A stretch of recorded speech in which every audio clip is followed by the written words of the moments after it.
Nothing is sweeter than the awareness of God. Therefore, their desire to return to this world is to work and carry out deeds so that they can witness the manifestation of divine grace.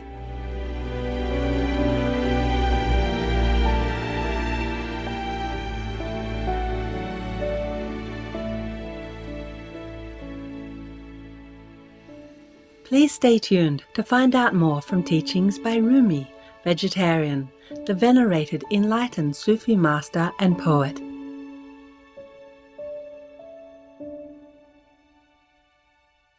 We stopped producing dairy because it was so arduous. To take the cow's milk, you have to separate her from her baby. This is really difficult. The cows get very upset when they are separated. It takes them a long time to get over. J. Wild, vegan.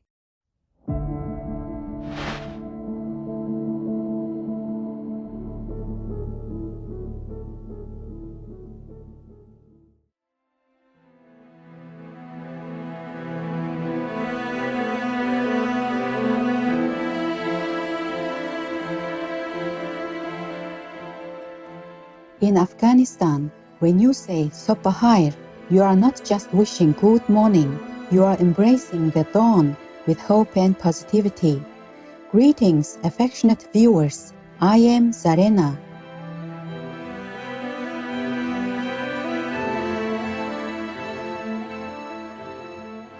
The warmth of your smile and kind-hearted spirit brings happiness to those around you, brightening their day with joy. In God's love, may you cherish each precious moment of your wondrous life.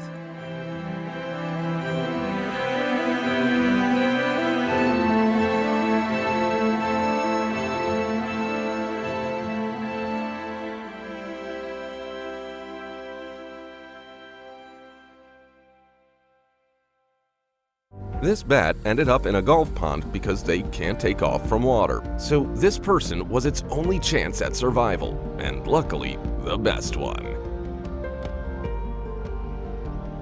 You ready to get up? No?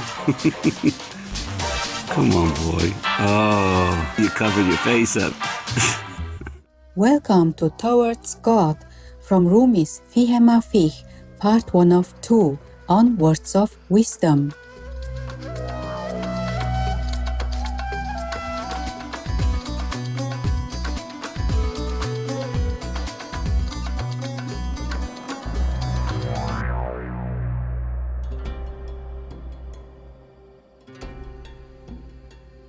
Maulana Jalaluddin Muhammad Balhi Rumi, vegetarian, known simply as Maulana in Persian and around the world as Rumi, was a poetic genius, a theologian, and an enlightened master who graced our planet 8 centuries ago. The deep and diverse influence of his legacy remains and continues to awaken the hearts of many, transcending all cultural boundaries. His prolific work has been translated into many languages. The venerated Master Rumi was heir to the rich literary and cultural heritage of Persia, or ancient Iran, and composed his great mystical poems in the Persian language.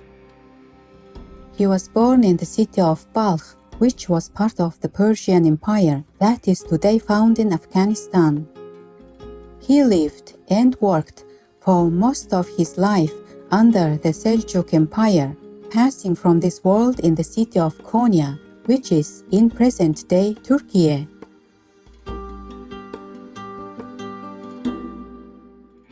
Fihi Ma Fihi, which translates to "It is what it is Rumi's most famous prose work. It is a collection of 71 discourses on various topics related to daily living. As with all his other works, it offers his great wisdom and insights.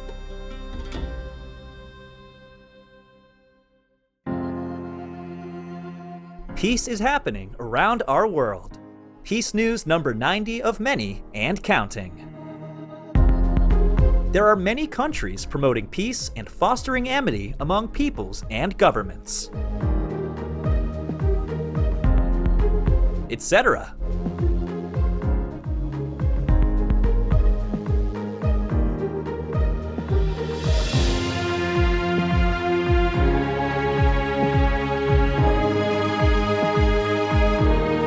March 2024.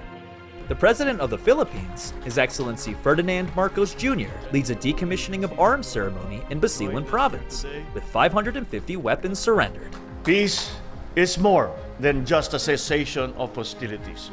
It is about the creation of a social order that values human dignity, improves lives, and promotes progress. Peace is totally achieved, not when the sound of gunfire has ended. It is when the clamor for better lives has been met. This is the kind of peace that we see the dawn of here in Basilan.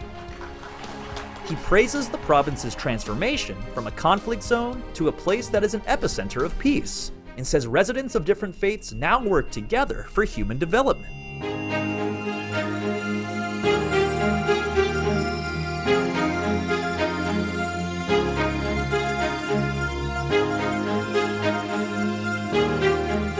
By creating peace, we all can make a loving, serene, and prosperous world.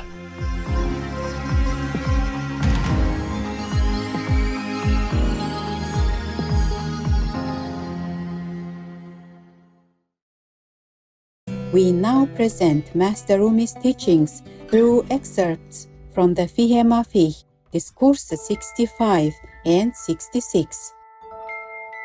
Discourse 65. Those who are living in hell, their awareness turns to God, while in this world they forget. Nothing is sweeter than the awareness of God. Therefore, their desire to return to this world is to work and carry out deeds so that they can witness the manifestation of divine grace. Hypocrites are consigned to the lowest place in hell, because they were shown the faith, but their unbelief was stronger. They did nothing with the gift they were given. Their punishment is more severe, so they can become aware of God. To the unbelievers, faith never came. Their unbelief is not as strong, and so they become aware through less punishment. Between pants with dust upon them and a carpet with dust, the trousers only need one person to shake them a little to become clean, while it takes 4 people shaking the rug violently to rid the carpet of its dust.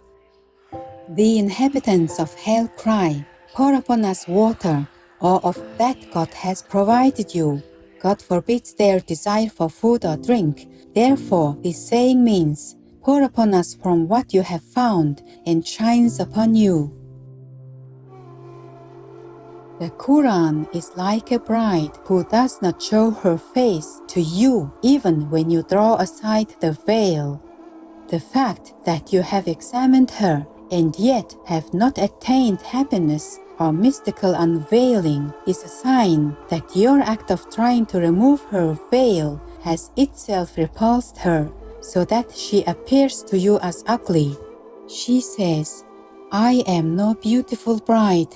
The Quran shows itself in whatever form it pleases. But if you do not try drawing aside, attending it from afar, working upon whatever pleases it best, then it will show you its face without any effort at drawing aside the veil.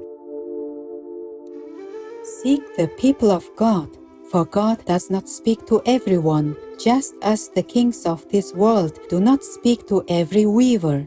They have appointed viziers and deputies to show the way to the king. God has also chosen certain servants so that whoever seeks God can find God in them. All the prophets have come for this reason. Only they are the way.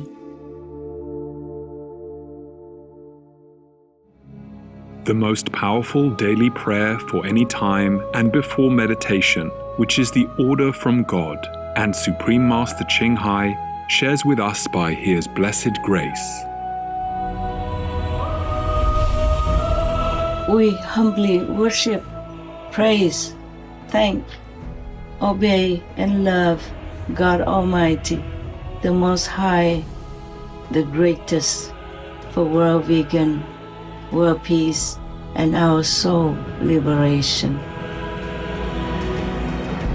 We thank, love, praise the only Son of God, who is the ultimate Master for our salvation.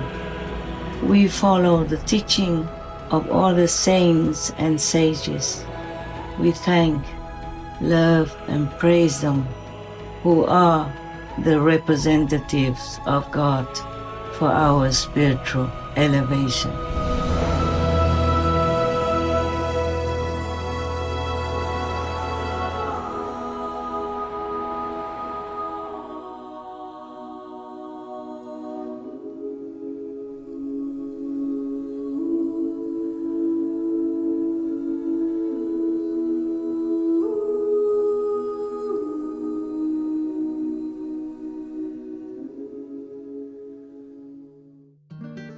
Discourse 66. Siraj al-Din said, I was speaking to someone about a problem when something within me began to ache. Rumi said that something is put in charge of you to prevent you from speaking when you should not speak. Usually it is so subtle that it goes unnoticed, but when you feel that yearning, compulsion and pain, then you know there is something in control. For instance, you enter a pool of water and the softness of the flowers and fragrant herbs reach you. But when you get to the other side, thorns prick you. Then you realize that one side is a thorn bed and pain, while the other side is a flower bed and comfort. These differences affect us through our emotions, yet they are closer to us than anything external. Hunger and thirst, anger and happiness, all these are invisible, yet they affect us more than anything we can see. For if you close your eyes, you can no longer see the perceptible, but this will not drive hunger away. In the same way, spice in hot dishes, sweetness and bitterness in foods, these cannot be seen, yet their taste has a much stronger effect upon us than how the food looks. Why do you worry about this body? Why are you so attached to it? You live without it. You are always without it. When nighttime comes, you forget it. But once the day arrives, you are absorbed in your body's affairs. But you are never truly with the body, so why tremble over its concerns? You are not with it for a single hour, but are always elsewhere. Where are you and where is the body? You are in one valley, and I am in another. This body is a great deception. Pharaoh's magicians paused for an instant, like a speck of dust hanging in the air, and gave up their forms, for they knew they lived apart from the body, and the body was not them. In the same way, Abraham, Ishmael, and all the prophets and saints, having paused, were indifferent to whether the body existed or not. Hajjaj, who was intoxicated, once shouted, "Do not move the door or my head will fall off." He thought his head was disconnected from his body and stayed in place only through its connection to the door. It is the same with all people. We think we are connected with the body and depend upon it for survival.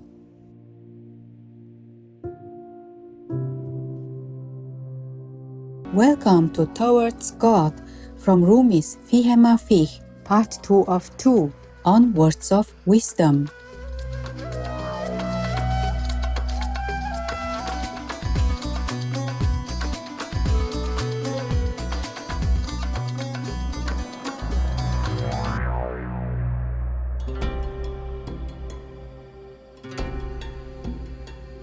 Maulana Jalaluddin Muhammad Balhi Rumi, vegetarian, known simply as Maulana in Persian and around the world as Rumi, was a poetic genius, a theologian, and an enlightened master who graced our planet 8 centuries ago. The deep and diverse influence of his legacy remains and continues to awaken the hearts of many, transcending all cultural boundaries. His prolific work has been translated into many languages. The venerated Master Rumi was heir to the rich literary and cultural heritage of Persia, or ancient Iran, and composed his great mystical poems in the Persian language. He was born in the city of Balkh, which was part of the Persian Empire that is today found in Afghanistan. He lived and worked for most of his life under the Seljuk Empire, passing from this world in the city of Konya, which is in present-day Turkey.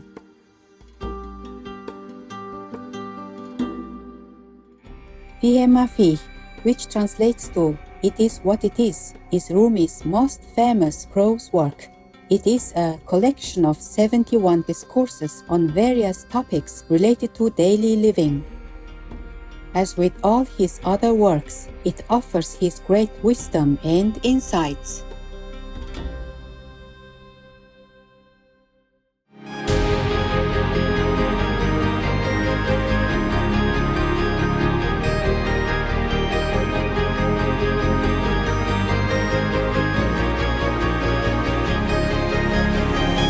Be veg now, even if your little finger's cut. Heaven and earth hear that it hurts. Why chop their limbs and chomp their brain?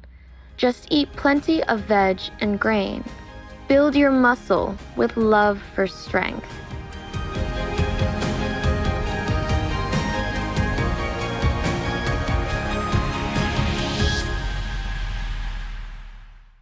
Let us continue with Master Rumi's teachings from the Fihi Ma Fihi, Discourses 67, 68, and 69. Discourse 67. He created Adam in his likeness. Everyone is seeking the manifestation of God. For example, there are many veiled women who uncover their faces to try the object of their desire, like you try a razor. There are lovers who say to their beloved, "I have not slept and I have not eaten. I have become like this and that without you." What they mean is, you are seeking a manifestation of God. I am the manifestation you can vaunt your belovedness upon. In the same way, all scholars and learned people are seeking to manifest God's desire.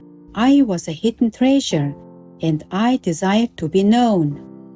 He created Adam in his likeness, meaning in the likeness of God's laws.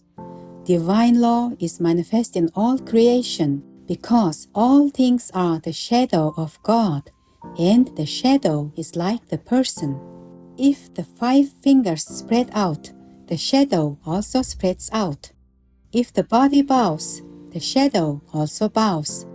If it stretches out, the shadow also stretches out.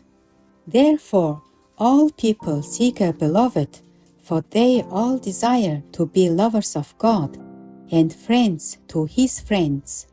All these are the rules and attributes of God that appear in the shadow. To sum up, this shadow world is unaware of who we really are, yet we are aware. But in comparison to God's knowledge, this awareness of ours is unawareness. Not everything in a person shows in their shadow, only certain things. So not all the attributes of God show in this shadow world, only some of them. For you have been given of knowledge nothing except a little. Discourse 68. Jesus was asked, "What is the most difficult thing in this world and the next?" He said, "The wrath of God." They asked, "And what can save us from that?" He answered, "Master your own wrath and anger towards others. When the mind wants to complain, do the opposite, give thanks. Exaggerate the matter to such a degree that you find within yourself a love of what repels you. Pretending thankfulness is a way of seeking the love of God. Our master, Shams, said, "To complain of creation is to complain of the Creator." He also said, "Hatred and rage lay hidden in your unconscious. If you see a spark leap from that fire, extinguish it, so that it will return to non-existence from where it came. If you insist on matching anger with anger and promoting the flame of rage, it will spring faster and faster from your unconscious and become more and more difficult to put out." Chase away evil with something good, and you triumph over your enemy in two ways. One way is this: your enemy is not another person's flesh and skin, it is the contagiousness of their hatred. When that is cast out of you by an abundance of thanks, it will inevitably be cast out of your enemy as well, because everyone instinctively responds to kindness, and you have left your opponent with nothing to fight against. It is just like with children. When they shout names at someone and that person yells bad names back, they are all the more encouraged, thinking, "Our words have had an effect." But if the enemy sees their words bring about no change, they lose interest. The second benefit is this: when the attribute of forgiveness comes forth in you, other people realize they have not been seeing you as you truly are. Then they know that they are the ones to be reproached, not you, and no proof puts adversaries to shame more than that. So by praising and giving thanks to detractors, you are administering an antidote to that hatred in them. For while they have shown you your deficiency, you have shown them your perfection. Those who are loved by God can hardly be defective. Thus, let us praise those who criticize us, so their friends will think it is our friends who are at odds with the Sufis, since the Sufis always speak well to our friends. The most powerful daily prayer for any time and before meditation, which is the order from God, and Supreme Master Ching Hai shares with us by His blessed grace. We humbly worship, praise, thank, obey, and love God Almighty, the Most High, the greatest, for world vegan, world peace, and our soul liberation. We thank, love, praise the only Son of God, who is the ultimate Master for our salvation. We follow the teaching of all the saints and sages. We thank, love, and praise them, who are the representatives of God for our spiritual elevation.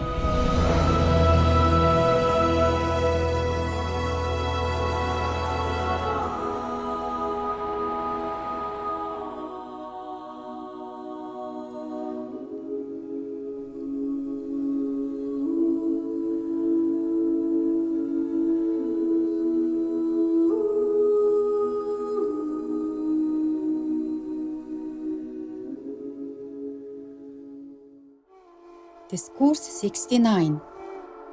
Between the human being and God are just two veils, health and wealth. All other veils come from these.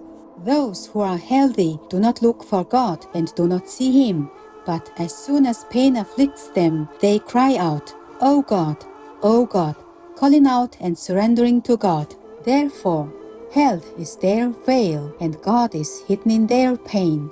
As long as people have wealth, they gratify their desires and are preoccupied night and day with pleasures.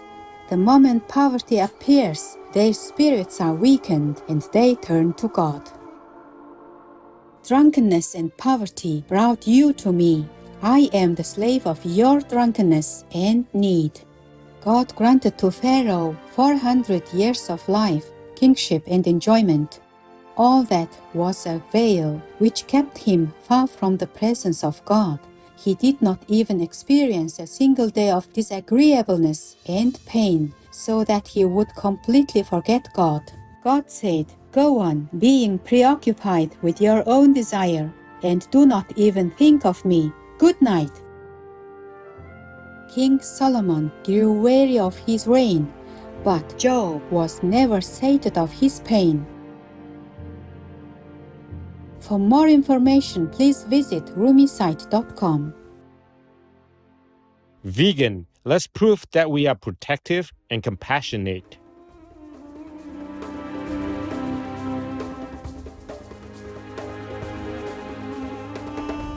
Compassionate viewers, it was a joy to have you with us for today's Words of Wisdom. Coming up next is Embracing Love and Reconciliation. Soldiers, Return to Family, Peace and Harmony, Part 2 of 2. Through the immense grace of the Divine, may each day of your lives be safeguarded and filled with upliftment. Being vegan, having peace, having Godspeed